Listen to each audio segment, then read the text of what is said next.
Let me begin with something unusual. If you're watching this before the final day of November, it isn't random, and it isn't just another video on the internet. I want you to imagine something. What if certain moments in life act like checkpoints, where a decision you make now doesn't just affect your future, it reveals the direction you're already moving toward. Not punishment, not reward, trajectory. And what if November is one of those checkpoints? A window where your attention itself becomes the test. If you feel like something is calling you to listen, stay. If you don't feel that pull, you'll scroll away. And that choice alone already says more than you think. Let's explore this, step by step. Now, I realize how that might sound at first. A checkpoint? A spiritual test hidden in a calendar month? It's easy to dismiss ideas like this as overly dramatic or even superstitious. But stay with me for a moment, because I'm not here to scare you or sell you something. I'm here to share an idea that, if you think about it deeply, might actually make more sense than you'd expect. And it's this. Some people believe we each carry a kind of mark.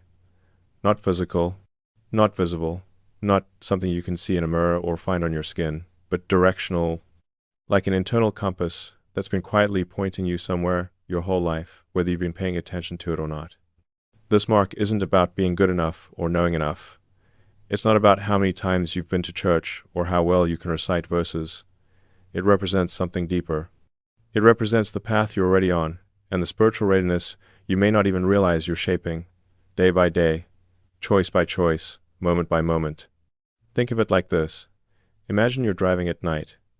You can't see the whole road ahead, but your headlights show you just enough to keep moving forward. Now, what if the direction you're steering left, right, straight is being recorded, not by some judge in the sky waiting to punish you, but by the very trajectory of your life? You're building a pattern, a direction, and that direction, over time, becomes your mark.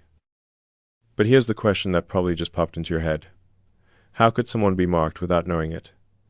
How does this happen invisibly, quietly, without fanfare or announcement? That's the part that unsettles people. We're used to things being obvious. We like clarity. We want to know where we stand.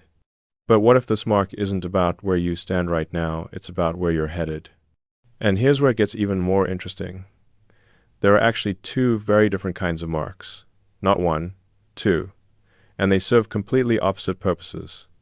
The first kind acts as protection, not because you earned it, not because you were perfect or flawless or never made a mistake, but because somewhere along the way, you built a real connection.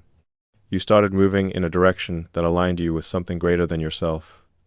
You opened your heart, even just a crack, and let truth in. That mark isn't a trophy, it's more like a seal. A sign that you're covered, that you're known, that you're held, even when life gets messy and hard. The second kind of mark?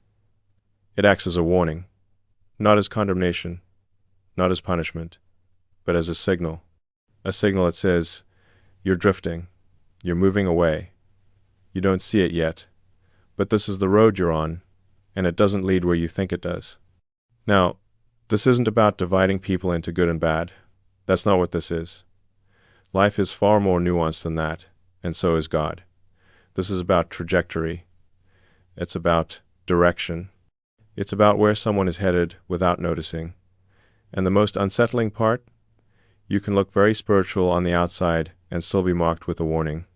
You can look lost on the outside and be marked with protection.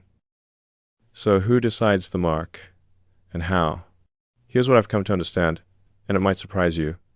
The mark isn't based on your behavior today. It's not based on how well you performed this week or how many prayers you said this month. It's based on trajectory. It's based on the overall direction your life is moving, often beneath the surface of what anyone else can see. And that means someone can look extremely religious, going through all the motions, saying all the right words, attending all the right events, and yet be drifting away from real connection.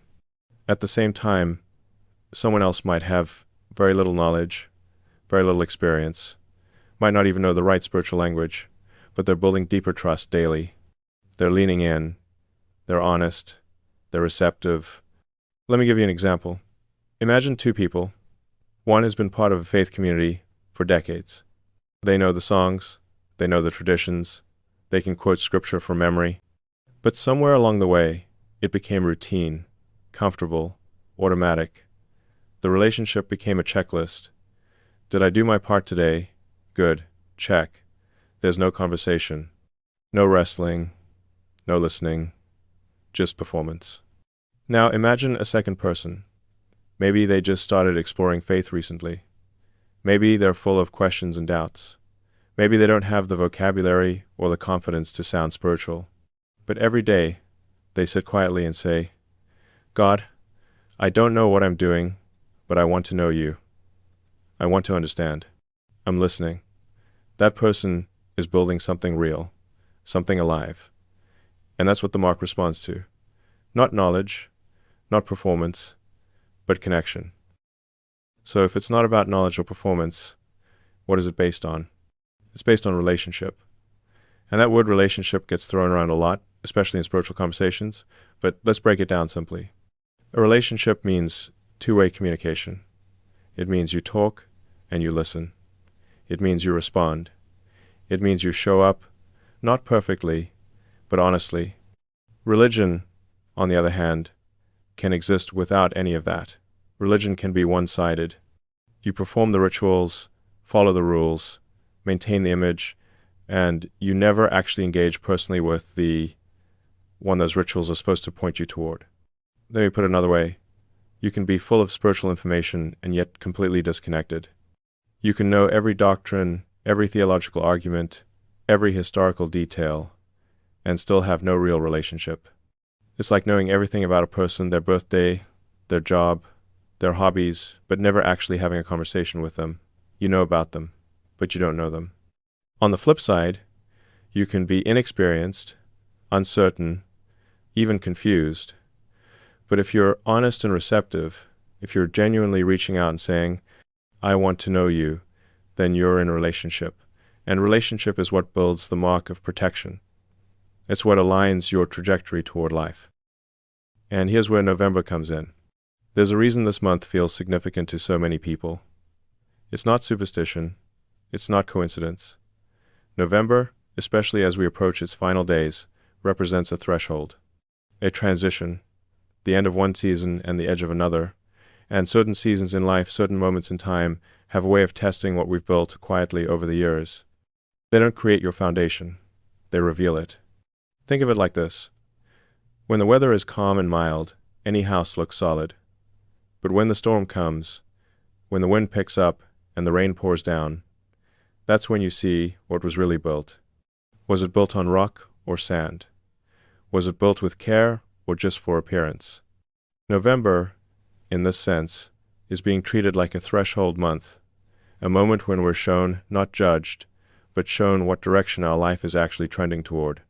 It's not about making you feel guilty. It's not about scaring you. It's about giving you clarity while there's still time to respond. If you're watching this right now, before November ends, maybe that pull you felt to click on this video wasn't random. Maybe it was an invitation, a gentle nudge saying, pay attention, this matters. Don't let this moment pass without reflection. But here's the hard question. How is anyone supposed to see or recognize their own trajectory? We're so close to our own lives. We're inside our own heads. We justify our choices. We rationalize our routines. We tell ourselves we're fine, we're on track, we're doing okay. And maybe we are, or maybe we're not. But how do we know? This is where the concept of two paths becomes essential. You've probably heard about them before, the wide path and the narrow path. But let me explain them without preaching, without making it sound like some ancient riddle that only scholars can decode.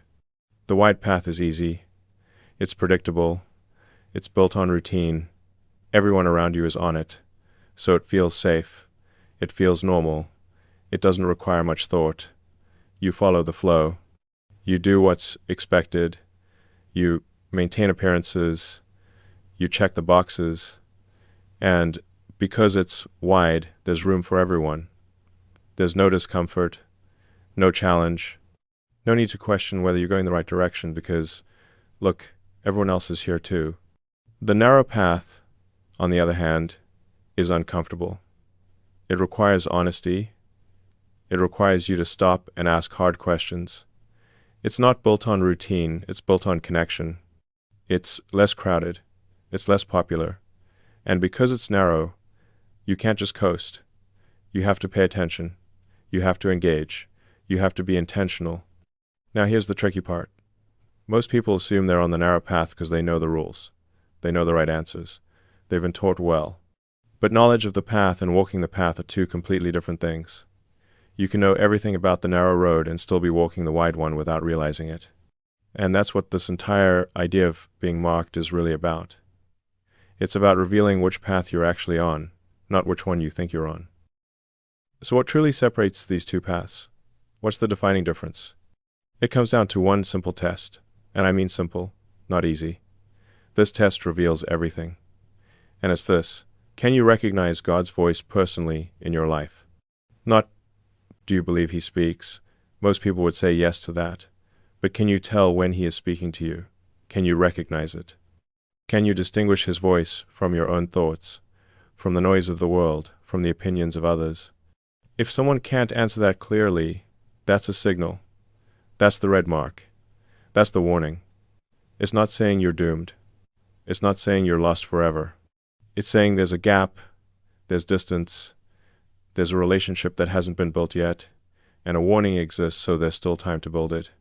If someone went their whole life confidently believing they were close to God, knowing all the right spiritual facts, but never actually learned to recognize His voice personally, that would be tragic. The warning is mercy. It's a dashboard light that says, check this now while you still can. But what does authentic recognition even look like? Because I know what you might be thinking. Am I supposed to hear audible voices? Am I supposed to see visions?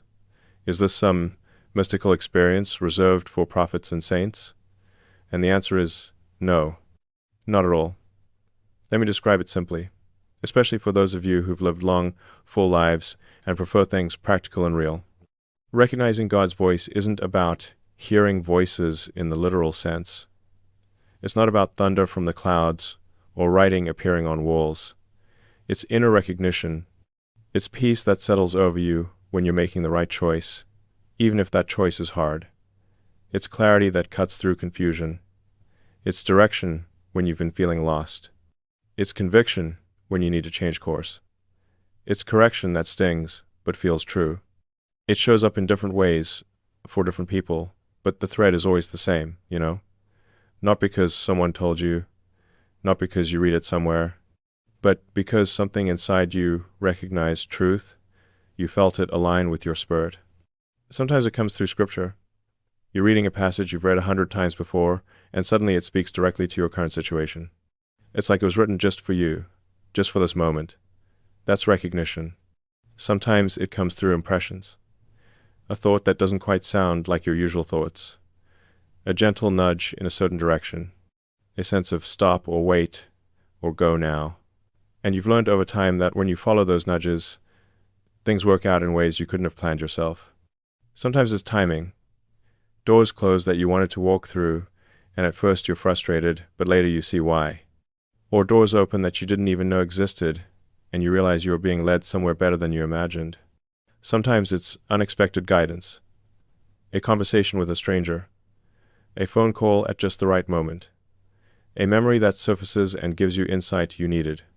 And underneath all of it, there's a thread of purpose, of intentionality, of someone paying attention to the details of your life. This is what recognition looks like. It's not dramatic, it's relational, and the more you practice paying attention, the more you start to notice the patterns. You start to distinguish His voice from all the other voices. You start to trust it. You start to follow it. So if someone realizes they can't recognize that voice, if they're sitting here thinking, I'm not sure I've ever experienced that, is it too late? Absolutely not. And this is crucial.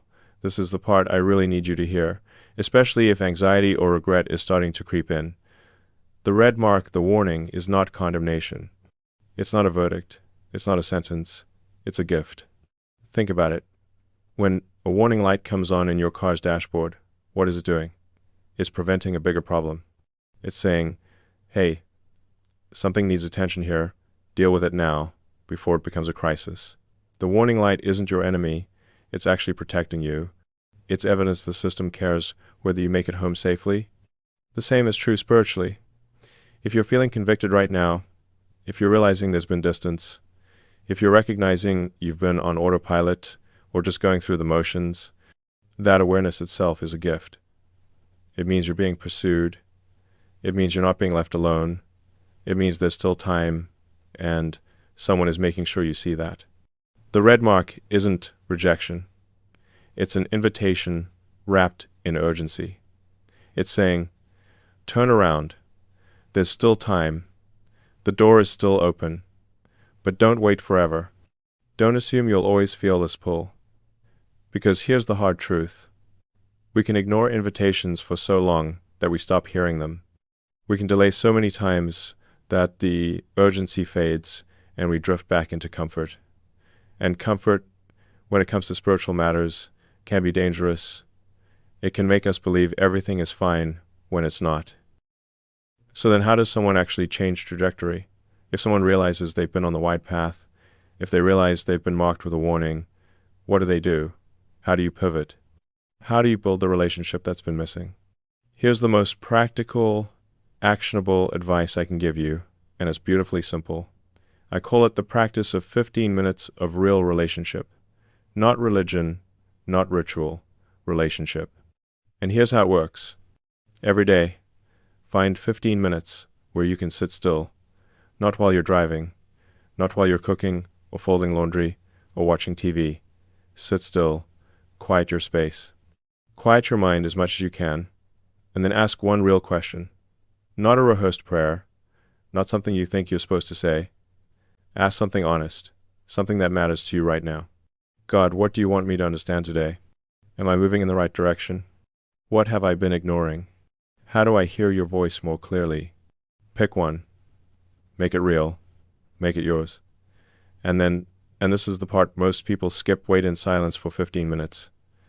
Just wait. Don't fill the space with more words. Don't rush to the next task. Sit. Be still. Pay attention. Pay attention to impressions that surface. Pay attention to feelings of peace or discomfort. Pay attention to clarity that emerges. Pay attention to memories or thoughts that seem to come from somewhere deeper than your usual mental chatter. And if nothing seems to happen, that's okay. You're practicing. You're building the habit. You're creating space for the relationship to grow. Then, respond honestly. If you sense something, act on it. If you felt convicted, acknowledge it. If you received direction, follow it. If you felt peace, rest in it. Relationship grows through engagement, not through information, not through theory, through actual back-and-forth interaction. Do this daily, not as another religious checkbox, not as a ritual to earn approval, but as a genuine practice of connection. 15 minutes, one question, silence, attention, response. That's it. That's how you change your trajectory. That's how you move from the wide path to the narrow one. That's how a warning mark can become a mark of protection. And if someone responds, if someone actually starts this practice today, what changes next? Everything. Not all at once, not in some dramatic flash, but gradually, steadily, you'll notice shifts. You'll start recognizing the voice more clearly. You'll start making different decisions, not out of obligation, but out of alignment. You'll start feeling more grounded, more directed, more at peace, even when circumstances are chaotic. You'll build a foundation that can hold weight, and that foundation matters more than you might realize, especially for what's coming. Because here's the reality, and I say this not to scare you, but to prepare you. December and beyond the next season, whatever it holds is going to expose which foundation people have built. Not intellectually, not publicly, but in their private connection with God. We live in increasingly uncertain times. The world feels more unstable, more unpredictable, more divided than it has in a long time. And when pressure increases, when challenges multiply, when the storms come, and they will come, that's when we see what was really built. You can't fake foundation when the ground is shaking. You can't pretend your way through a crisis. What you've cultivated in private becomes evident in public. If someone has spent years building real relationship, learning to recognize God's voice, practicing trust and obedience in small things, then when the big things hit, they'll have something to stand on. They'll have a connection that sustains them. They'll have a peace that doesn't make logical sense given the circumstances. They'll have guidance when everyone else is panicking. But if someone has only built the appearance of spirituality, if it's been all routine and no relationship, then when the pressure comes, there won't be anything underneath to hold them. And that's not punishment. That's just reality. You can't draw from a well you never dug. You can't rely on a relationship you never built. So in November, these final days, this moment right now, it's significant because it's a threshold. It's the edge of something. And you're being given the chance to see clearly, to assess honestly, to respond while there's still time. Not someday, not eventually, now. If you're here before November ends, don't treat it casually. Don't brush off that pull you felt to watch this. Don't ignore the conviction that's stirring inside you. This isn't about being perfect. This isn't about knowing all the right answers or having your theology sorted out flawlessly. This is about one simple, honest question. Can you recognize God's voice clearly in your own life? If the answer is yes, if you can honestly say, yes, I know His voice, I've been walking closely, I've been building that relationship, then be grateful. Keep going. Keep pressing in. Stay connected. Don't let complacency creep in just because you've been doing well. But if the answer is no, or even I'm not sure, then hear this. That's not failure. That's an invitation. That's a gift. You're being shown the gap so you can close it. You're being given the warning so you can respond. Start today. Take 15 minutes of silence. Ask a real question. Give space for an answer. Practice it daily, not as religion, but as relationship. Build what's been missing. There's still time, but time doesn't last forever. Urgency isn't cruelty. It's love saying, this matters too much to delay. And if you felt something tugging at you to stay and listen through this entire video, that alone is a sign you should respond. That pull wasn't random. That was the shepherd looking for his sheep. That was the voice calling before the noise of life drowns it out again. Don't let this moment pass. Before you go, I want to ask you something, and I want you to be honest, not with me, but with yourself. When was the last time you clearly recognized God speaking to you? Not a vague sense. Not a maybe. But a clear, recognizable moment where you knew He was guiding, correcting, comforting, or directing you. Can you point to it? Can you remember it? And if you can't, what does that tell you about the state of your relationship? There are no perfect answers here, just honesty. And sometimes honesty is the most spiritual thing we can offer. If you found value in this message, if something in here resonated or challenged or encouraged you, then do something simple, like this video. Subscribe to this channel. Stay connected. That simple response, that small act of engagement, may be exactly how your trajectory begins to change starting now, before November ends. And tell us in the comments, when was the last time you clearly recognized God speaking to you? Let's talk. Let's be honest. Let's build something real together. Thank you for being here. Thank you for listening. And may the final days of this November be a turning point for you, not toward fear, but toward connection. Not toward performance, but toward relationship. That's where the mark of protection is found. That's where life truly begins.